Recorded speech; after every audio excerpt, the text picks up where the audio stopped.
Hey guys, welcome to the channel 1-2 Step. So in this video, I'm going to show you how to move my WeChat to another phone without losing any conversation. So it's very simple. You just have to open WeChat and in the bottom corner, you can see me, which is your profile. So after that, go to settings and now you can see here chat. So just click on this. Right after that, you can see the chat history. There are two options. Go on the first one, which is chat history, migration and backup. And you can see the migration. Just click on this and here choose what you want. Migrate to WeChat for PC or migrate to mobile tablet WeChat.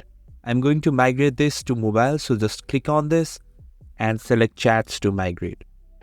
So the device will come here.